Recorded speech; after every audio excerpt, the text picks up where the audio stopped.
Electronic media print media సోదరులకు పేరు పేరున హృదయపూర్వక నమస్కారాలు. గాంధీ భవన్ నుంచి ఈరోజు మా ఉమ్మడి ఆదిలాబాద్ జిల్లాలోని బోత్ నియోజకవర్గం నుంచి మరి వివిధ రాజకీయ పార్టీలు ప్రముఖంగా బీజేపీ బీఆర్ఎస్ నుంచి 230 మంది మరి వివిధ హోదాలలో పనిచేస్తున్నటువంటి కార్యకర్తలు మా స్థానిక ఇన్ఛార్జ్ గారు గజేందర్ నాయకత్వంలో ఈరోజు కాంగ్రెస్ పార్టీలో జాయిన్ అవడానికి వచ్చిన సందర్భంగా వారందరికీ మనస్ఫూర్తిగా స్వాగతాన్ని తెలియజేస్తూ ఉన్నాం. మనస్ఫూర్తిగా ఆహ్వానిస్తూ పెద్దలు గౌరవనీయులు మాజీ కేంద్ర మంత్రివర్యులు మరి ఇప్పుడు మేము అక్కడ మా ఉమ్మడి జిల్లాకు మొత్తంగా కోఆర్డినేటర్గా కూడా వేయడం జరిగింది వేణుగోపాలాచారి గారు. అదేవిధంగా గత కొంతకాలంగా మరి ఆ జిల్లాను పర్యవేక్షణ చేస్తున్నటువంటి మా రాష్ట్ర కార్యదర్శి గారు సత్తు మల్లేశం గారు, అదేవిధంగా బోత్ నియోజకవర్గం నుంచి వచ్చిన వివిధ మండలాల అధ్యక్షులు, మార్కెట్ కమిటీ చైర్మన్లు, ముఖ్య నాయకులకు అందరికీ కూడా హృదయపూర్వక నమస్కారాలు. ఈరోజు కాంగ్రెస్ పార్టీ పట్ల ఆకర్షితులై ముఖ్యంగా మరి ఇప్పుడు మనం చేపట్టినటువంటి కులగణన కానీ వర్గీకరణ ఎస్సీ వర్గీకరణ కానీ అదే కాకుండా ఏండ్ల కొద్దీ ఇల్లులు రాకుండా అదేవిధంగా రేషన్ కార్డులు లేక మరి ఆత్మీయ ఇందిరమ్మ భరోసా లాంటి పేదవాళ్ళకు ఏమి చెందక ఇట్లాంటి అనేక సమస్యలను చూసి అవన్నీ కూడా ఈరోజు ఇస్తున్నటువంటి కాంగ్రెస్ పార్టీ పట్ల కాంగ్రెస్ పార్టీ నాయకత్వం పట్ల పరిపాలన పట్ల ఆకర్షితులై కాంగ్రెస్ పార్టీలో జాయిన్ అయినందుకు వారిని ఈ రోజు నుంచి కాంగ్రెస్ పార్టీ కుటుంబ సభ్యులుగా మేము మరి అందరితో సమన్వయం చేసుకొని పనిచేస్తామని తెలియజేస్తూ ఉన్నాం. ఈరోజు యొక్క జాయినింగ్లో మా పిసిసి అధ్యక్షులు అదే ఉండాల్సింది ఉండే అనుకోకుండా కొద్దిగా ప్రోగ్రాం లేట్ అవ్వడంతో వారు వేరే పని నిత్యా వెళ్ళడం జరిగింది. అదే కాకుండా రాష్ట్ర ప్రజలకు కూడా ఒకటి విజ్ఞప్తి చేస్తూ ఉన్నాం.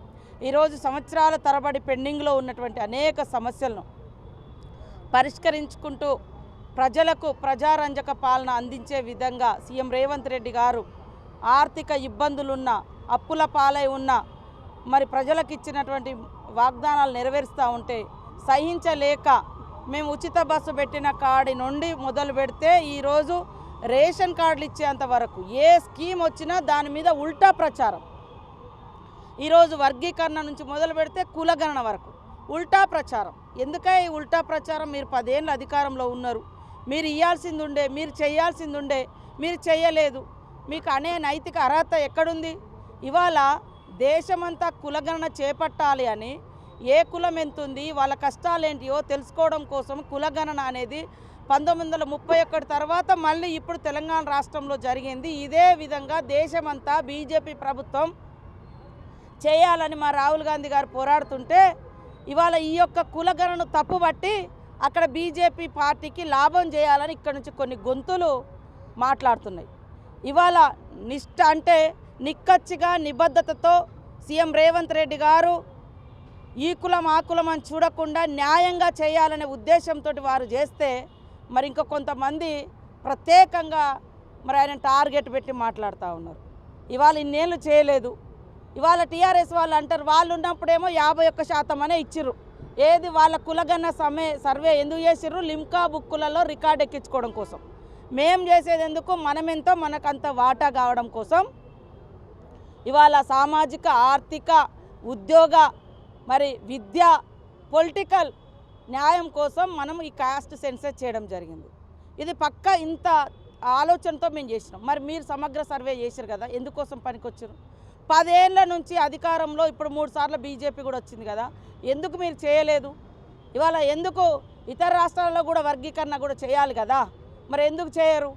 ఇవాళ కేవలం మేము చేసినామని దీన్ని అడ్డుకొని వాళ్ళు దేశమంతా కూడా ఎక్కడ ఎవరికి న్యాయం జరగద్దు, అలాంటి జరిగితే ఆ ఫస్ట్ పిఎం ఆఫీస్లో ఉన్నటువంటి వాళ్ళందరూ తీసేయబడుతుంది అనే ఉద్దేశంతో అడ్డుకుంటారు.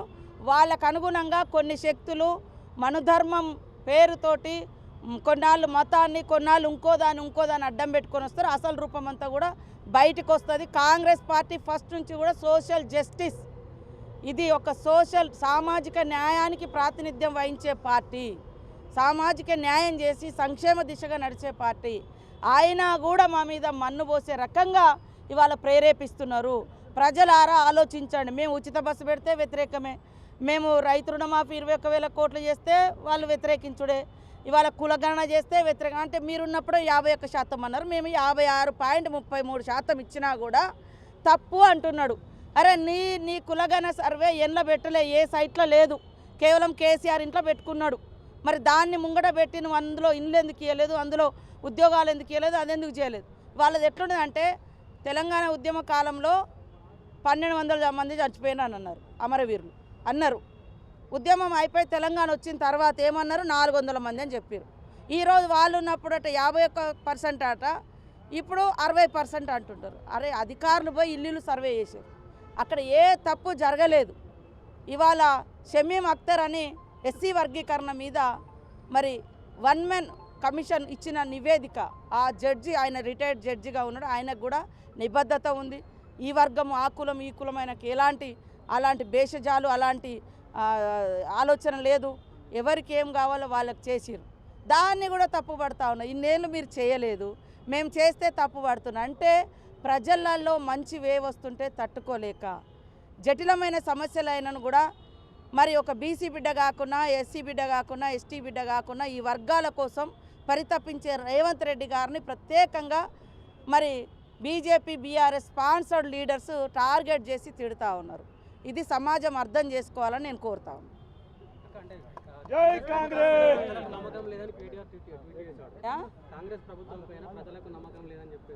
ఆయనకు నమ్మకం లేదు. ఫస్ట్ ఆయన ప్రభుత్వం మీద నమ్మకం లేకనే దించేసిర్రు. ఇప్పుడు ఆయనకు నమ్మకం లేకుండా పోయింది కేటీఆర్ మీద. అందుకని ఆతృత. నేను ఒక మాట చెప్తా, ఆలోచన లేదు, ఆవేశం ఎక్కువ, ఆలోచన తక్కువ. అది వాళ్ళకి ఆతృత అంతా. అయ్యో మా అధికారం పోయింది, మా ఎస్టేట్ పోయింది, మా ఫామ్ హౌస్లు పోయినాయి, మా ప్రగతి భవన్లు పోయినాయి అనే బాధ తప్ప నిజంగా ప్రజల పట్ల వీళ్ళకి చిత్తశుద్ధి ఉంటే ఈ అన్ని ఇవాళ మేము దరఖాస్తులు తీసుకునేటి అన్నీ నువ్వు పరిష్కరించటోని. ఇలా ఎందుకు పరిష్కరించలేదు? ఇవాళ మా మీద వీళ్ళు చేస్తలే, వాళ్ళు మేము ఆల్రెడీ మొదలు పెట్టినాము, చేస్తున్నాము. నువ్వు బస్సు పెడితే క్యాబరెట్ డ్యాన్సులతో పోల్స్తీవి బస్సులలో వేసుకోవడానికి. నువ్వు రుణమాఫీ నువ్వు చేయలేదు. 2 లక్షలు మీ ముఖానికి ఎప్పుడైనా చేసినా? మేము చేసినాం ఏకకాలంలో. చేస్తే ఇంకా జరగలేదు అన్నది చాలా వరకు వీళ్ళ ప్రభుత్వంలో 2014 తర్వాత 15, 16, 17, 18 దాకా లక్షల మంది పెండింగ్లో పెట్టిపోయారు. అలాంటి వాళ్ళు అందరు కూడా పెండింగ్లో ఉన్నాయి ఇవాళ. అది అసలు కథ. కాబట్టి ఇప్పటికి కూడా మా సీఎం గారు అలాంటి ఏమైతే మనం ఇచ్చిన ఏదైతే 2018 తర్వాత ఇస్తామని మాట ఇచ్చినామో అవన్నీ క్లియర్ చేయాలనే ఆలోచనతో ఉన్నాడు. మేము మొదలుపెట్టాం. పేదోళ్లకు, భూమి లేని వాళ్ళకు ఇందిరమ్మ ఆత్మీయ భరోసా ఇస్తే ఏమి లేని వాళ్ళకే ఇస్తారాట, ఎకరం 2 ఎకరాలకి ఇయ్యరాట అని అంటే ఏం లేని వాళ్ళకే కదా ఫస్ట్ రావాల్సింది. నువ్వంటే 100 ఎకరాలు ఉన్న వాళ్ళకి ఇచ్చినావు, 500 కోట్లు ఉన్న వాళ్ళకి కూడా రైతు బంధు ఇచ్చినావు. ఇవాళ మా దగ్గర కూడా ఒక ఇన్సిడెంట్ జరిగింది. గత 23వ తారీఖు నాడు గ్రామ సభ జరుగుతుంటే గ్రామ సభలో లిస్ట్ వచ్చిందో లేదో ఎవరికి తెలియక ముందే ఆయన భార్య అంగన్వాడీ టీచర్ అమ్మ ఆ లిస్ట్ అక్కడ చదువుతూ ఉంటేనే మందు తాగి ఆత్మహత్యకు ప్రయత్నం చేశాడు. అంటే అక్కడ ప్రేరేపించారనేది అర్థమవుతుంది కదా.